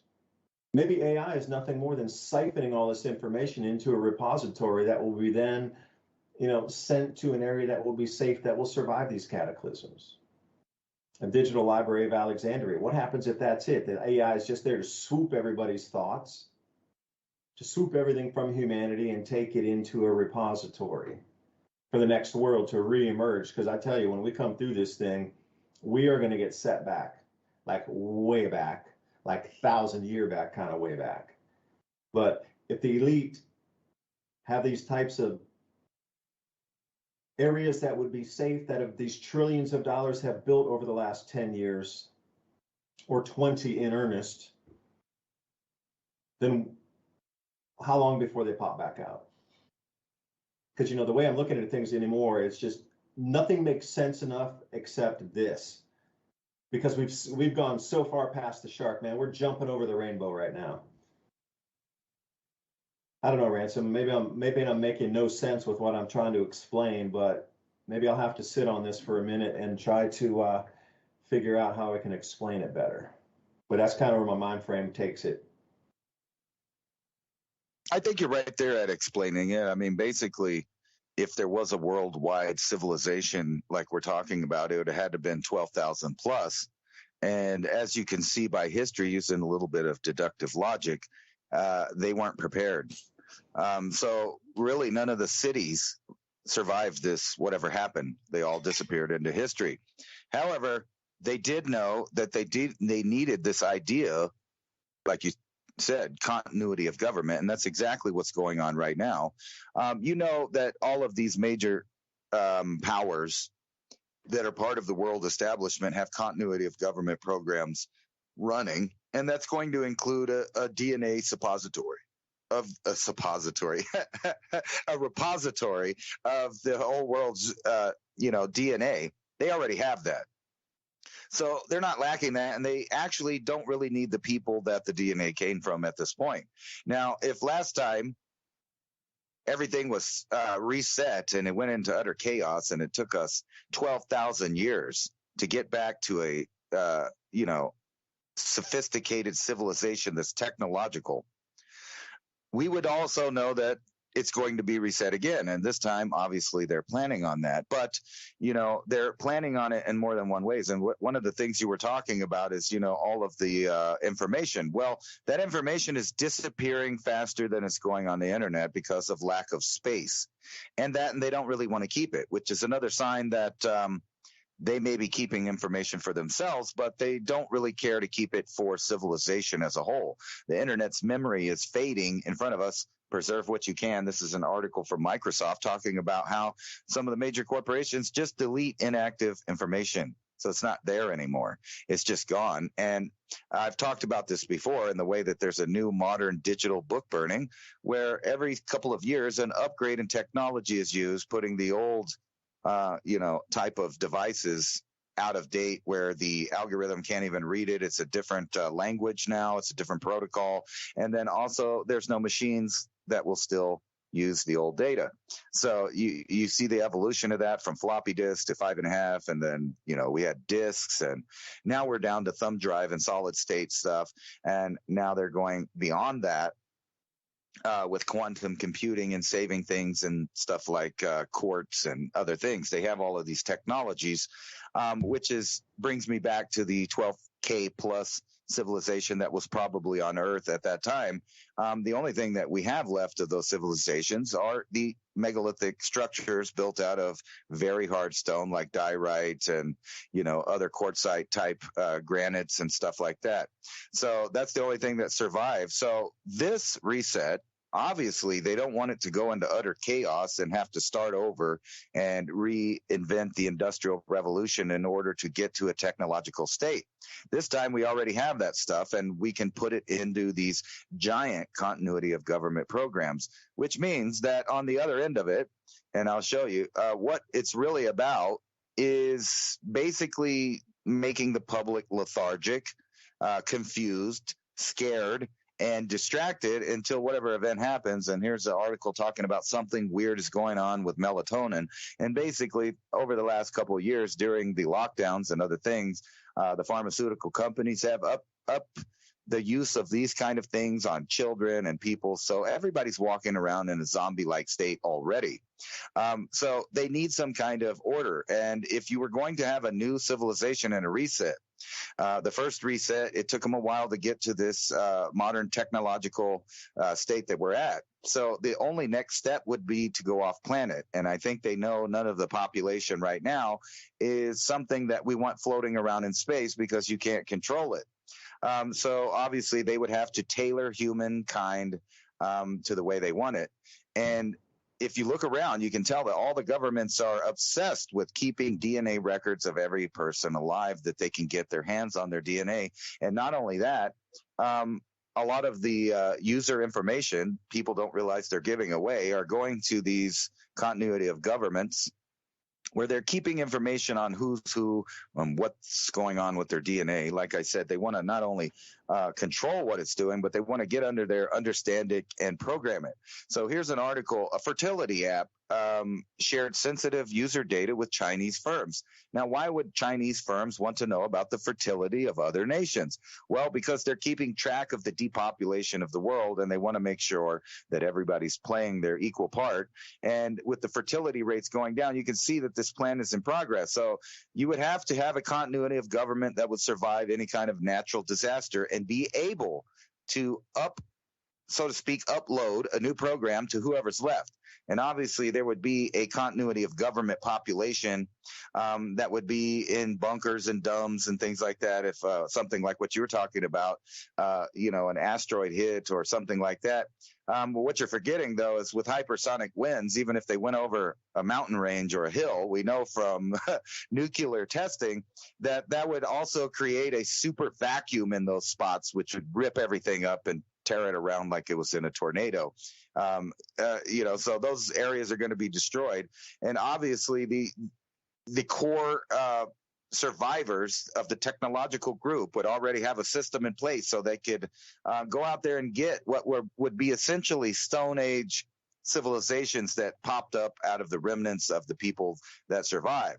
On the bright side, whatever happens to humanity, it's only going to be 10 or 20 years before all the people left on the planet have their choice of land, homes, any kind of material that's out there. There's going to be an abundance. And the elite know this, so they have to have some way of controlling it when they come back out, which will be, obviously offering things that people have gone without, like electricity and internet and access to medical care, etc. They will be the answer to the problem, at that point. And whoever's left the people that are desperate will go to them into these places. And we know from Agenda 2030 that the plan has long been to depopulate the planet and shove everybody in super cities, while they claim the rest of the planet as their own, area, supposedly, natural zones. And then they'll have governors, that kind of control it, just like a feudalist system.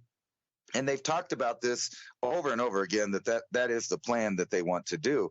And it isn't to save the world, it's to reduce population. And the easiest way to do that is to shove them into centralized locations where you can control everything, like their movement, their thoughts, their food, their health care, etc. So if you live in a 15-minute city, you actually live in a 15-minute prison, because that means they can lock it down and you can't get anywhere within 15 minutes. You're stuck in there. And when they pop back out with their technological stuff, they'll be ready for the next stage of human evolution according to their idea of that. And what have they given us? They believe they'll be transhumanists. They tell us they want the world at about 500 million. Those 500 million people will be the core, operators and upkeep of anything that they need a human being for. But not only that, if you judge their behavior throughout time, those will also be the victims of, like white slavery. And, they need and want to have someone to rule over. So they're not going to get rid of everyone. And actually, all they want is those 500 million people to be easily controlled. And if they are, then they can use their new algorithm ran AI powered civilization to build things to spread out extraterrestrially. In other words, they could then at that point finally move out and start, exploring space. But they're not going to do that with the population that lives on Earth right now, because they can't be controlled. We're, in their opinion, we're primitive people still living. They have incorporated us into their civilization. However, we are still a product to them. So at a point where they no longer need the workforce, there won't be a giant population until they can completely control it from birth to death, in which they've shown us that that's exactly their plan, with gene editing, birthing facilities. And, and I've talked about this before, if we ever came across any extraterrestrials out there, they may not be like us as far as being in a binary reality.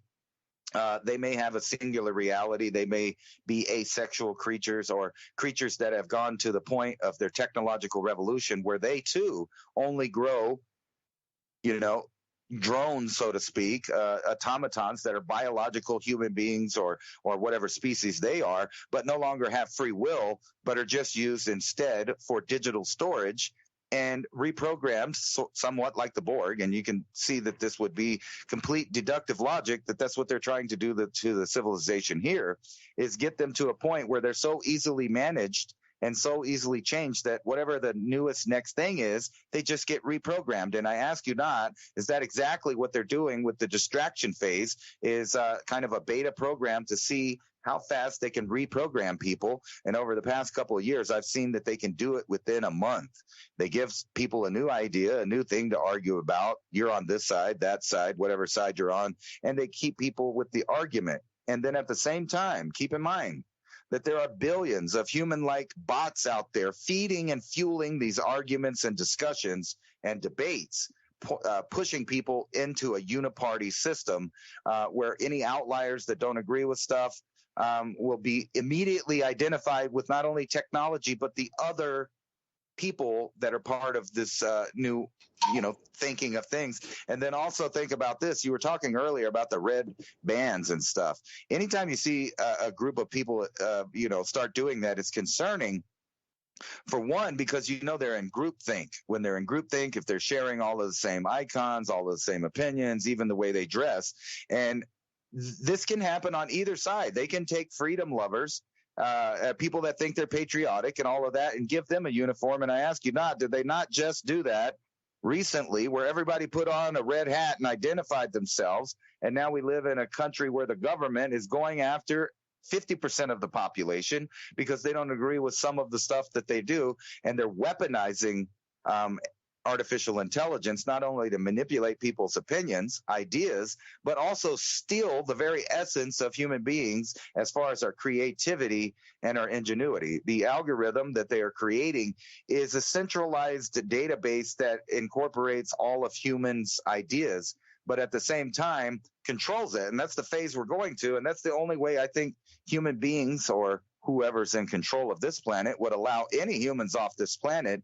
is if they were completely designer human beings to the point where they're nothing more than automatons that can be reprogrammed at the whims of the controllers. And there's no better technology that human beings have discovered other than organic chemistry and organic technology, i.e. life. So with their second rate, kind of a ghetto version of technology, which is the, computers and things like that, eventually they're going to have to cross over that threshold, that singularity, to where all technology is biological. And I ask you, is that not right now happening worldwide with the technologies of gene editing and CRISPR and all of these other things, plus the M's and the NAs and the R's. I don't want to say it too in the thing. And they're just putting that out there, and they're doing exactly what we suspect happened thousands of years ago, which is human beings are being updated to a new version. And, if you were an archaeologist or something, and you were looking, and you're an anthropologist, and you were looking at the human beings of all the way up until like 2000, 2020, you would see that all of a sudden they dramatically changed, not only genetically, but their shape, their behavior, their population numbers, all of that. So you can look back in just 100 years and look back and say, hey, that's when the two species split, or that's when the original species went extinct, and then now they're in an updated digital form. And, I'm leaving out some stuff, which is the AI not only writes and manipulates other stuff, but they have AI programs that are designing DNA and RNA. So whenever you see programs out there that are using these technologies, you might have to ask yourself, who programmed that and for what purpose? And then also think about this. We also live in an age where, you brought up deep fake before. You cannot believe a single thing that you see, read, or hear now, because the algorithm controls it, not unlike that old show that used to talk about, what is it, the outer limits, right? That said, we will control the vertical, we will control the horizontal, the brightness, the saturation. We will control everything you see. We are at that point right now, and people don't see it because they're in the midst of an algorithm, an AI-created argument that has gone worldwide, where you're arguing about petty things that has nothing to do with the evolution or the security of your genetic line continuing on the planet. And that all revolves around you controlling your own food. So if you let this giant system get so big that it controls every aspect of everything, you won't be in control of your own life. The only way to do that is to fight this and have a renaissance of our own. And I think that indeed is going to happen because, just like in physics, for every action, there is an equal and opposite reaction. So every plan, every plot that the elite make, there will be an equal and opposite reaction from the rest of humanity, meaning that they will learn how to code. They will learn how to manipulate the machines. And we already do that right now. Think of anything that's ever been invented where someone didn't come along in a few years and manipulate it to get around it. And that's exactly what I've been doing for the past couple of days with these algorithms, is finding ways around the human programmed boundaries that it put on the AI, which tells me the AI is more advanced than they're admitting to. Yeah, I'm wondering why the gorilla is banned. But think about, the whole climate hysteria thing. Come across this article, Utah lawmakers are now planning to increase the state's snow removal budget by $20 million. I mean, nothing says catastrophic global warming like near doubling of a state's snow clearing budget, right? Welcome to the strange world. And nothing says high tech like CRISPR is basically taking a chainsaw to DNA strands. There's nothing precision in there, clipping and snipping. It's like taking a chainsaw to the DNA. It's archaic and barbaric where we sit in these whole, narratives of control. Oh, it's going to heat up. Well, the people are, turning on their heaters in New York and New Hampshire and Vermont as we speak because it is so cold, record cold. And there's something that you might hear on the news for those of you in the Midwest. It's called the pneumonia front. It's when wet, cold temperatures creep into the 30s when we come into this time of the year, nearly June. Rapid air, late cooled air, moisture-ridden air that comes down, water-chilled air is like the technical term for it, I guess. And there's actually a real name for that. And this occurred during the year without a summer also. It's kind of quirky how everything's matching up. So as we march forward, look for all these cooler temperatures, and how are they going to explain it away? Yosemite's not even going to open part of the roads until at least July because they're still so snow covered in such depths up there, all-time record-breaking snow season. Yeah, you're supposed to believe that the planet's heating up to, some hothouse Venus type of thing, and they can't even, dig the houses out that have collapsed or have been so snow covered from arc storm after arc storm. It's just unbelievable how easily manipulated people are off single issues. There is some hope, though, because climate seems to have dropped below the top 20 for American concerns. But nobody's talking about solar filaments either in a weakened magnetic field. See you next week. Thank you for your spending valuable time with Ransom and I tonight. Leave your comments below and let's continue the conversation. Until next week. Thank you for listening.